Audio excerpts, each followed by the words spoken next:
ñun CAN la ñu am nag. qu'on se dise la vérité ñun CAN la ñu am loo xamante ne ni bu jotee c'est toute l'Afrique qui est en fait en même temps alors ci CAN boobu sax Seydi Aliou Cissé moom avant le 25 décembre inchallah il va publier sa liste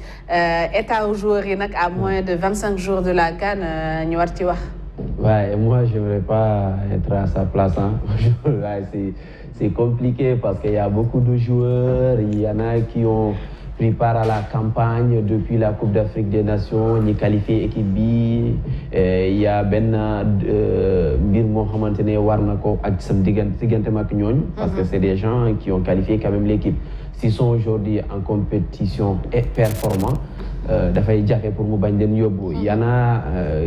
qui ont rejoint la tanière il y a quelques mois. Ils ont peut-être nous qualifier ñooñu aussi su fekkee ne gis nañu ñu wane seen bopp il faut nga yóbbu leen alors que du yóbbu Aliou Cissé d'après lu muy wax du yóbbu lu ëpp 25 jours même si am na possibilité yóbbu ba 28 mais du yóbbu lu ëpp 25 jours mais je pense que war na mën a yóbbu 28 parce que cas Covid mun na la dab lu ne mun na laa dab parce que bu ñu koy wax yooyu la ñuy sóoraale mun nga dem ba foofu am 2-3 cas Covid mun nga jël ci réserve bi nga dugal donc liste bi da koy génnee fii ak le 25 parce que le 27 mooy nekk seen regroupement bu njëkk fii nii ci Dakar laataa ñuy dem ca Kigali nga xamante ne dañ fa amal match amical donc yenn ñi nga xam dañoo blessé woon comme Kalidou Koulibaly il a repris les entraînements individuels Youssouf Sabaly mi nga xamante ne gëj na joué yàgg na moom itam il a repris les entraînements peut-être ki nga xamante ne moo nekk jafe-jafe mooy Gassama mi nga xam ne ba tey amagul club le reste ñu ngi ñëw ndànk-ndànk donc pour dire que dafay am peut-être problème par rapport ak choix bu muy def mais si bu ñu xamee Aliou Cissé ba xam nañ ni déjà il tient au moins benn groupe de 20 boo xamante ne da lay wóor ne da leen di yóbbu y a des noms yoo xamante ne da lay leer ne dañuy ñëwaat Sadio Mané Edouard Mendy Alfred Gomis ñu mel ni Kalidou Koulibaly Lahad Diallo Saliou Ciss entre autres Gana Gueye ñooñu noonu da lay leer ni c'est des gens yoo xamante ne dañuy dem à la Coupe d'Afrique des Nations peut-être après bu yokku tey xool ñenn ñi nga xam te ñoo mujjee ñëw ak ñi mën a ñëwaat parce que depuis quelque temps il y a eu des joueurs qui étaient à la Coupe d'Afrique de 2019 et qui ont repris quand même la compétition et ñu nekk performant on peut citer Abdou Ndiaye Pape Abdou Ndiaye mi nga xamante ne hier am na benn blessure peut-être mais nee na que c'est pas grave ci bopp la et il y a eu d'autres aussi ñoo xam ne ñi ñaa ngi koy citer gars yaa ngi wax Kara Mbodj qui est vraiment actuellement en forme ouais, très en forme mais après il est à un poste boo xamante ne il y a des gens qui se sont installés Aliou Cissé boo ko xamee stabilité loo xamante ne da koy sóoraal lu bari parce que day éviter changer problème am ñu accuser ko j'ai comme cette impression là mais je pense bien que sérieusement il a du boulot et il est payé pour ça d'ailleurs il est payé pour faire des choix ndugg lu baax yóbbul ñu ko après ñu xooli togg ba nan lay demee. mais en tout cas am embarras du choix Papa Alioune Sarr moom a gënal ñàkk yaay naam maam de. je pense que fin bi am na importance il est payé pour ça il est sélectionneur pour sélectionner pour faire des choix. te yaakaar naa ni sax soo nekkee ci bateau commandant bi su nekkee période d'accalmie barque bi du ko téye da koy jox son adjoint période de tempête lay téye barque bi pour mener le bateau à bon port Aliou Cissé loolu ñuy xaar ci moom xaaruñu rek le bon choix on attend la Coupe d'Afrique parce que on va aller jusqu'à la fin c'est-à-dire que bëgguñu dem direct dem final notre objectif c'est de remporter notre Coupe d'Afrique amatuñ beneen objectif on n'a pas d'autre objectif que de remporter la CAN je suis d'accord ils ont ñëpp am nañ droit c'est-à-dire que il ne faut pas que l'on ñu daw suñu objectif amatuñ beneen objectif lu remporter la CAN c'est-à-dire nekkatuñu di ñëw di participer le bon football on a gagné on veut tout simplement prendre la Coupe d'Afrique et la ramener au Sénégal yaakaar naa loolu rek mooy suñu objectif c'est que Seydi nekkatuñu fii nan non le 4-3 ne marche pas le 5 le 2 on veut la coupe avec 17 je sais pas 17 joueurs 11 joueurs notre objectif c'est la Coupe d'Afrique. non Algérie ba man moom digéré wu ma. donc man moom franchement Seykou nag. moi c'est toujours là. non man la même passe. c'est toujours la même passe du ma seetaan match. du ma def poste. su ngeen ñëwee di ci écho du net. may leen ko ma noppi dama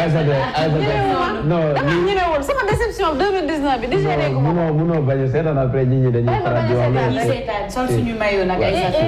c'est vrai que neexul quoi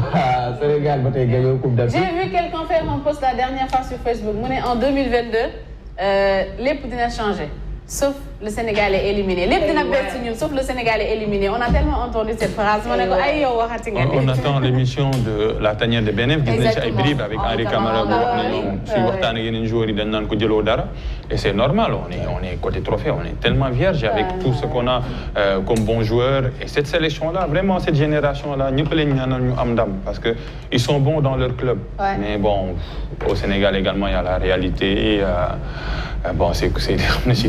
mais moi c'est ça qui me fascine un peu en Sékou le fait que ñëpp xam nañ ni soo waxee football Sénégal ñëpp xam nañ ni on a un niveau quand même on a un niveau on a le niveau mais on n'a rien gagné côté c'est un peu la Belgique d'Afrique voilà une belle équipe football jeexoon fi mu ne ñuy xool archive gagné au Coupe de l'amitié bon après les premières éditions de la Coupe de l'amitié c'était équivalent à la Coupe d'Afrique hein, mais après c'était pas l'amitié ça non c'était par rapport au niveau et l'organisation mais ce que 6 équipes non 7 équipes oui c'est vrai mais ce que disent Fass et Sophia c'est une réalité aujourd'hui Sénégal mën nga wax ba après am na fay yëm parce que gagné woo. mais sur les réseaux sociaux les autres pays bu kan jotee lan la ñuy tooñee. dañuy defal ay montage vous vous rappelez en 2019 le Sénégal defoon ay montage dañuy wax mais à la fin. c'est que personne ne peut t'expliquer lan moo ñu manqué même Henri Camara qui était au sein de cette équipe là qui est le meilleur buteur de l'histoire de la sélection.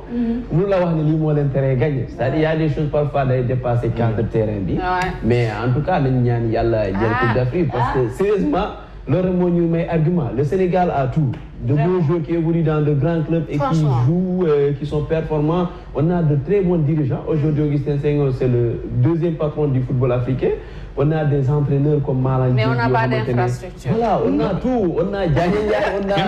on a des personnalités mais amuñu infrastructure le problème c'est pas infrastructure je pense que le problème il faut toucher que du doigt c'est la mystique et ça il faut le dire et les joueurs le disent j'ai joué affaire Henri Camara dem naa ba ci frère Henri Camara bi muy porte bi il m'a expliqué les trucs qui se passent dans la tanière. en tout cas moom lenn moom mën naa ko témoigner et ça se passe dans les navétanes. En 2019 le jour de la finale dama doon génn je me suis déplacée je suis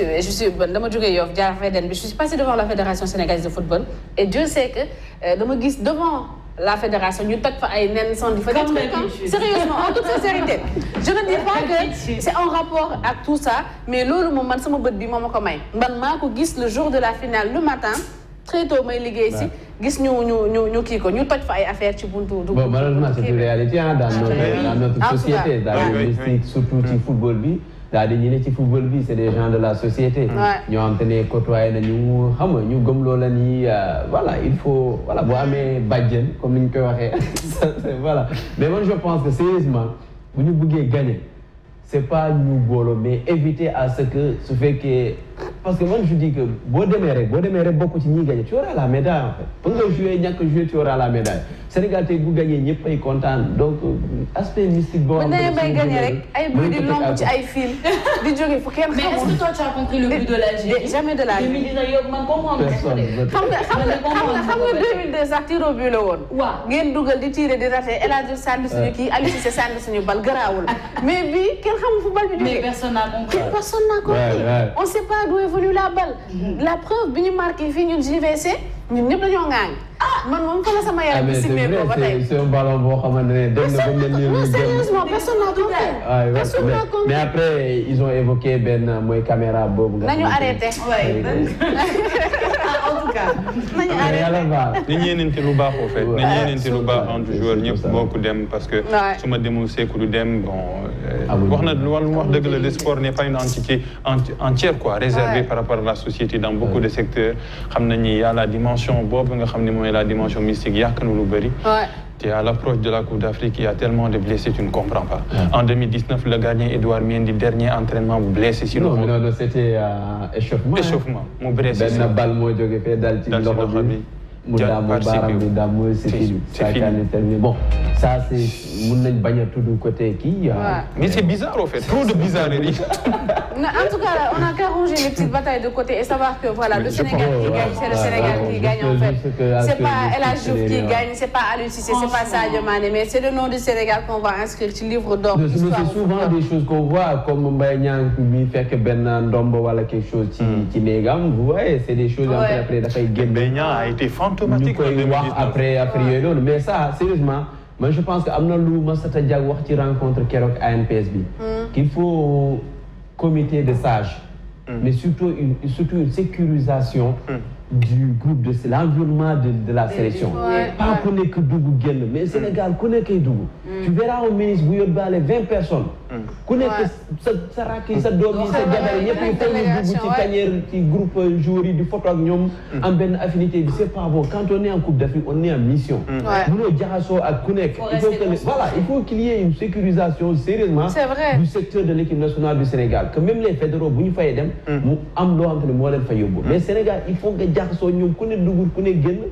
ku ne kuy dugg mën na dugalaale. On sait jamais voilà donc. nañ leen sécuriser daal vraiment man sax man la même pas. Alors beneen actualité bu mujj bi Seydou Seydi mooy championnat national bu football ci 4e journée de la lutte ñuy xaar benn choc di opposé Jaraaf ak AS Pikine. Et j'espère juste que Diambour va gagner. Non, non. Diambour, c'est souvent des débuts un peu compliqués. Non, c'est très compliqué. Mais rassurez-vous, c'est pourtant une belle équipe avec une bonne politique derrière Mononadem. Parce que c'est une zone où il y a un talent. Et Diambour, c'est l'histoire aussi du football sénégalais. Voilà, Diambour, c'est des... Vainqueur de la Coupe du Sénégal.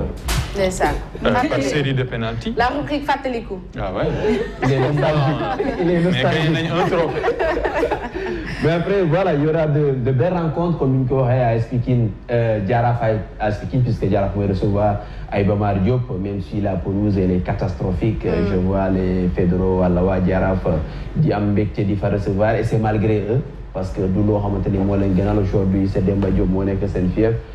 Dakar Sacré-Cœur Diamba, ça c'est un choc des académiciens bi nga xam te ne day dox ci diggante ñaari ñooñu et malheureusement Ndiambour qui va tomber sur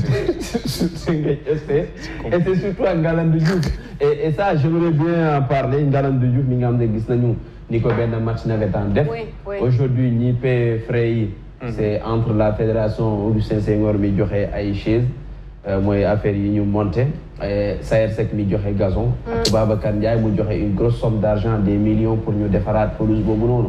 te ñoom amuñu benn pouvoir boo xam ne dañuy tere ñeneen ñëw exploité waat pelouse boobu noonu gis nga déwén mën nañ ñëw beneen match navétane am ñoo ñëw yàq ko c'est-à-dire dans ce pays là ñiy yàq du ñoom ñooy defar. Je pense qu'il est temps qu'autorité encore une fois ñu mettre de côté yenn état d'âme yi ñuy sóoraale parfois il faut trancher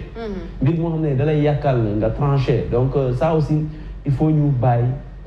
concurrence bu ñuy créer entre les navétanes et les clubs professionnels parce que tey Teungueth FC dafa xam ban importance la am jouer à domicile devant son public. Ce club a souffert pendant des années ñu doon jouer Guédiawaye musuñu jouer grand rôle. Il a fallu ñu dellu fale nga xam te ne mooy Teungueth pour commencer à jouer les grands rôles dans le championnat. Donc c'est un peu ça et beneen mbir mi c'est mooy rencontre yi nga xam moom la ñuy amal Jaraaf AS Pikine, ce sera la rencontre phare de la Ligue. Nous donnons samedi à 16h30 et c'est une rencontre que les auditeurs et téléspectateurs pourraient suivre sur iRadio pour nous mener jox rencontre boobu am na yeneen jongante comme niñ ko maas wone comme US Gorée mi nga xam te ne Guédiawaye football moo koy recevoir Linguère mooy dalal CNEPS Génération Foot Casa Sport Mbour PC ak AS Douanes mais encore une fois parce qu'il y a quand même un adversaire de taille. Oui, c'est compliqué. On jouera le nul. Ça va ira, Inch'Allah. En tout cas, merci beaucoup Seydou Seydi. À la semaine prochaine. Safia, Juma Moubarak et à lundi, Inch'Allah. Inch'Allah. Donc, alors, dañuy marquer une pause daal di ñëw léegi ci deuxième partie bi.